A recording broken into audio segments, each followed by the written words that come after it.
పద్ధతులుగానే మన విల్లుపాటు మూలంగా మేమంతా చేరి వాసవి చరిత్రను చెప్పబోయేము. అందరూ ఈవినింగ్ వచ్చి 6 గంటలకు అందరూ వచ్చిరట. ఉடனே பூஜை ఉందండి. శ్రీచక్ర పూజను రాజరాజేశ్వరి పూజను ఉంది. అందరిని కలుసుకుండా మన శ్రీచక్ర ఉంటా మంచిది అందరూ చెప్తుంటారు అన్నాడు. అన్నిటికీ మన పూజ చేసాము. అందరూ సీకరంట అందరూ పూజలకు ముందుగంట దీపార్థన అయ్యి ప్రసాదం తీసుకుని మన అందరూ ఇంటికి పోతాం.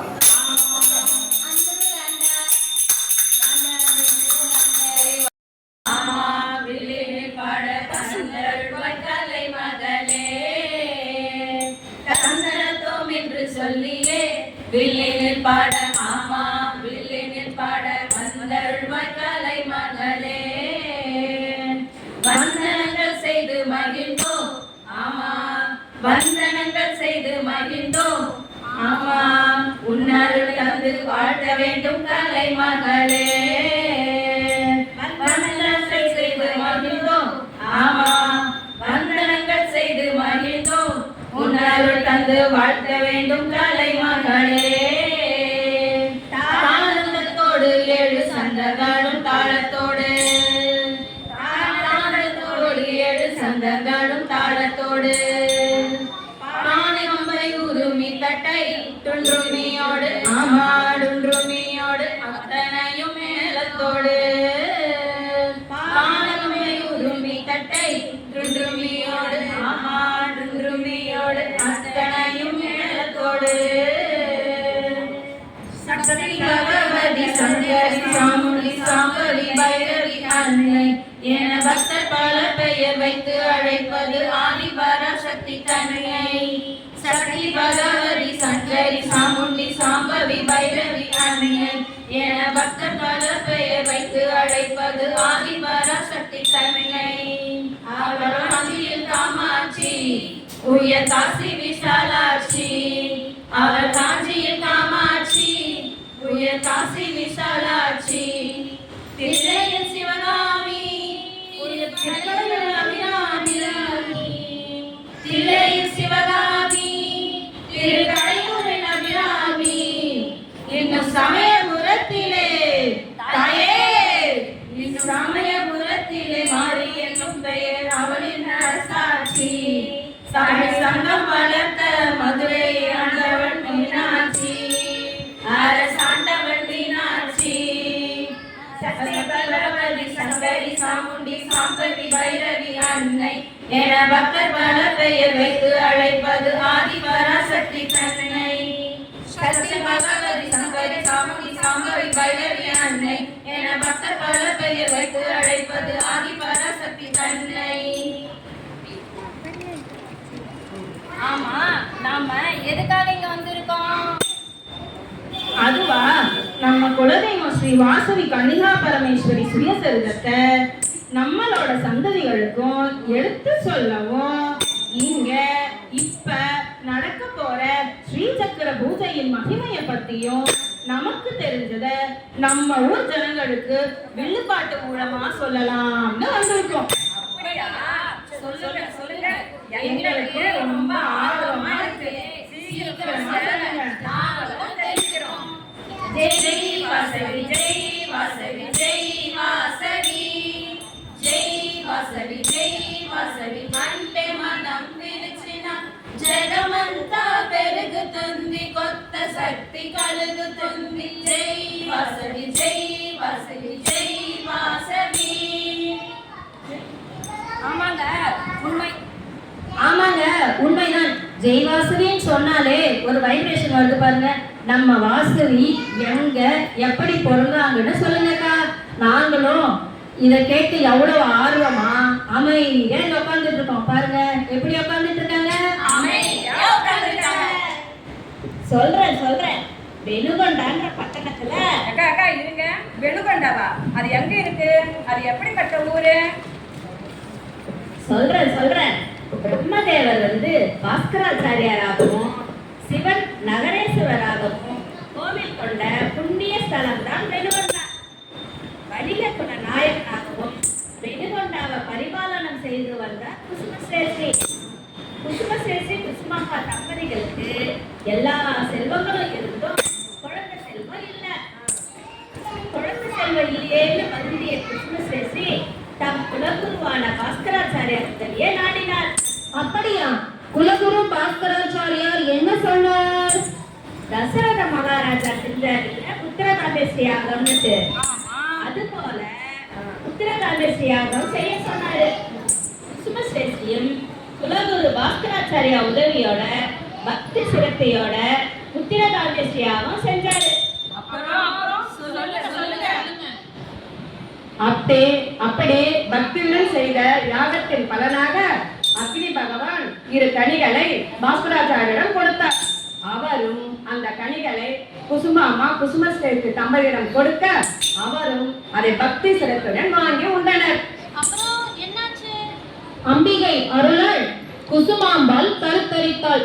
வசந்த ருதுவில் வைசாக சுத்த தசமி சுக்கிரவாரத்தில் சுபதினத்தில் எல்லா கிரகங்களும் உச்ச ஸ்தானத்தில் இருக்கும் பொழுது ஒரு ஆண் மகவையும் ஒரு பெண் மகவையும் பெற்றெடுத்தாள்.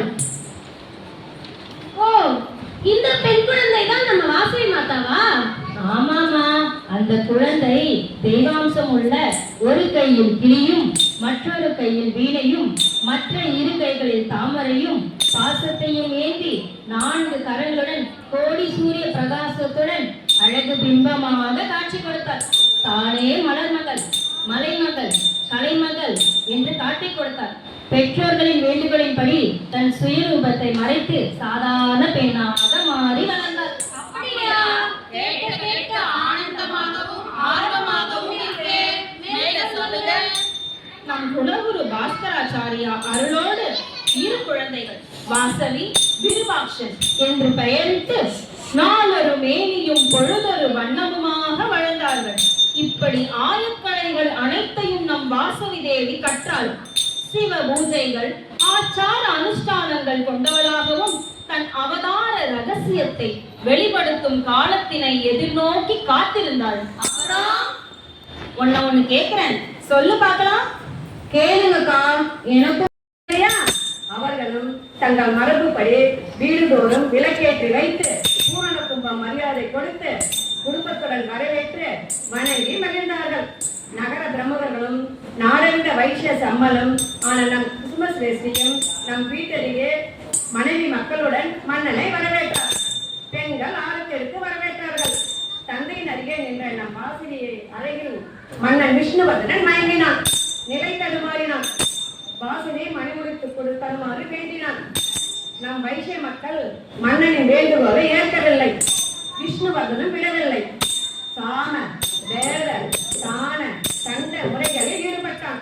நம் வைஷ்யரும் இது பொருந்தாமனம் என்று பெண் தர முடியாது என்று சொன்னார்கள். விஷ்ணுவர்தனும் விடுவதாக இல்லை. நம் குலகுரு பாஸ்கராச்சாரியார் நம் வைஷ்ய பிரமுகர்களிடம் கலந்து பேசி சொல்வதாக சமாதானப்படுத்தி அவனை அனுப்பி வைத்தார். அக்கா இருக்கா, எனக்கே அவன் தின்னா போல இருக்கு. திட்டிக்கிறேன்.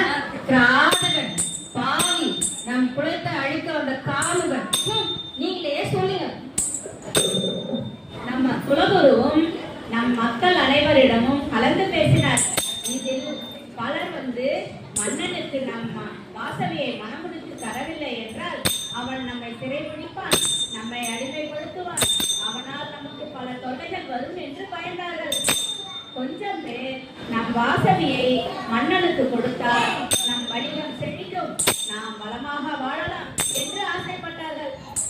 இதில் 102 கோத்திரதாரர்கள் மட்டும் நம் வாசவியை மன்னனுக்கு கொடுக்க கூடாது, நம் குலப்பெருமையும் அறமும் தான் நமக்கு முக்கியம் என்று வாதாடி பார்ப்போம், முடியவில்லை என்றால் தீக்குளிக்கவும் தயங்க மாட்டோம் என்று போராடினார்கள். நம் குலகுருவும் இந்த கருத்தை ஏற்றுக்கொண்டார். இந்த செய்தியை கேட்ட நம் வாசவி ஆணவம் பிடித்த மன்னர்களையும் அரசர்களையும் தர்மத்தை நிலைநாட்டவும் தான் அவதாரம் எடுத்து வந்துள்ளதாகவும், அறம் நிலைநாட்ட முயலும் உங்களுக்கு நான் துணையாக இருப்பேன், தீயவனின் கண் பார்வைப்பட்டதால் நானும் புனிதமடைய உங்களுடன் அக்னி பிரவேசம் செய்ய சித்தமாக இருக்கிறேன் என்றார். குசுமசேர்த்தியும் கடைசியாக வயதில் மூத்த ஒருவரை விஷ்ணுவர்தனிடம் அனுப்பி வாசவியை மணக்கும் ஆசையை விட்டால் நாளாக மன்னனாக திகழலாம், இல்லையே ராவணன் போல் மாண்டு விடுவாய் என்று அறிவுரை சொல்லி அனுப்பி வைத்தார். அவனுக்கு இப்பயாவது புத்தி வந்ததாக்கா? அவனுக்கு புத்தி ஒன்று இருந்தால் தானே வருவதற்கு. அவன் காமவெறி பிடித்து அல்லவா ஆணவத்தில் அழுந்தார். 102 கோத்திரங்களும் கிருஷ்ணஸ்ரீ மற்றும் நம் அன்னை வாசவி தலைமையில் தன் வாரிசுகளை விட்டுவிட்டு ஸ்ரீ நகரேஸ்வரர் ஸ்ரீ ஜனார்த்தனர் கோயிலுக்கு சென்று வணங்கிவிட்டு 103 அக்னி குண்டங்கள் அமைத்து தாமரை தடாகத்தில் குதிப்பது போல் அக்னி குண்டத்தில் குதித்தனர். அச்சோ, அப்புறம் என்ன? இதை பார்த்து அக்னி பகவானே அஞ்சு நடுங்கினார் என்றால் பார்த்துக்கொள். நம் வாசலையை எரிக்காமல் அக்னி பகவானே குளிர்ந்து விட்டார். தாமரை பொய்கையில் மீண்டும் அன்னம் போல் நம் வாசலை எழுந்து வந்து அனைவருக்கும் தன் விஸ்வரூப தரிசனத்தை காட்டி தர்மங்களை விலக்கி அறத்தின் அடிப்படையில் வாணிபம் செய்யுங்கள். நான் உங்கள் குலதெய்வமாக இருந்து உங்களையும் உங்கள் வம்சத்தையும் காப்பேன் என்று ஆசி வழங்கினார். ஜெய் வாசவாம்பா, ஜெய் வாசவாம்பா, ஜெய் வாசவாம்பா. அப்புறம் அந்த காமுகன் அண்ணன் என்னன்னா? அவனா நம் வாசவி மனம் புரிய படைகளுடன் வந்தான். இங்கு நம் குலத்தவர் செய்த அக்னி பிரவேசத்தை பார்த்ததும் அங்கேயே மண்டை வெடித்து மாண்டே போனான். அப்படியா? செத்துட்டானா? கதை முடிஞ்சுச்சாக்கா? கதை நம்ம வாசவி சரித்திரம் நிறைவுற்றது. வாசவி சரித்திரம் நிறைவுற்றது. ஜெய் ஜெய் வாசவி, ஜெய் வாசவி, ஜெய் வாசவி, ஜெய் வாசவி, ஜெய் వాసవి అయితే మనం పిలిచిన జగమంతా పెరుగుతుంది, కొత్త శక్తి కలుగుతుంది. జై వాసవి, జై వాసవి, జై వాసవి. இப்போ இந்த தியாக துர்கத்தில் நடைபெற உள்ள ஸ்ரீ சக்கர பூஜையை பற்றி தெரிந்து கொள்வோமா? இந்த ஸ்ரீ சக்கரம் என்பது மிகவும் சக்தி வாய்ந்த ஒரு எந்திரம். இதை முறைப்படி செய்து வழிபட்டால் நாம் நினைத்தது நடக்கும். மேலும் வீட்டில் செல்வ வளம் கொழிக்கும், வீட்டில் அமைதியும் ஆரோக்கியமும் நிலவும், மனமாகாத பிள்ளைகளுக்கு சீக்கிரம் திருமண யோகம் வரும். இந்த சக்தி முக்கோணங்களில் 164 தேவதைகள் குடிக்கொண்டுள்ளன. உங்களுக்கு தெரியுமா?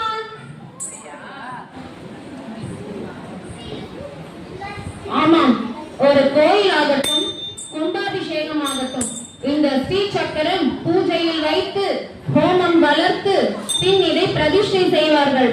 அதில் தான் அம்மனை நிலைநிறுத்துவார்கள். பின் இந்த கலச நீரை அம்மனுக்கு அபிஷேகம் செய்து மந்திர உச்சாடனம் செய்யும் பொழுதுதான் அம்மனுக்கு சக்தி கிடைக்கும். தெரியுமா?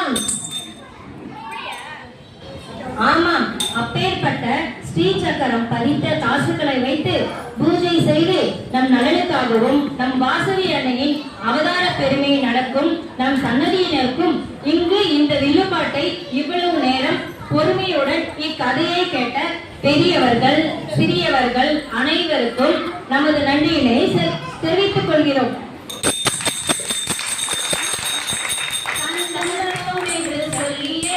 வில்லினில் பாட, ஆமா வில்லினில் பாட வந்தருடைய கலை மகளே, தஞ்சனத்தோம் என்று சொல்லியே வில்லினில் பாட, ஆமா வில்லினில் பாட வந்தருடைய கலை மகளே. பல்லாண்டு காலம் வாசவி சரிதத்தை கேட்டவர்கள்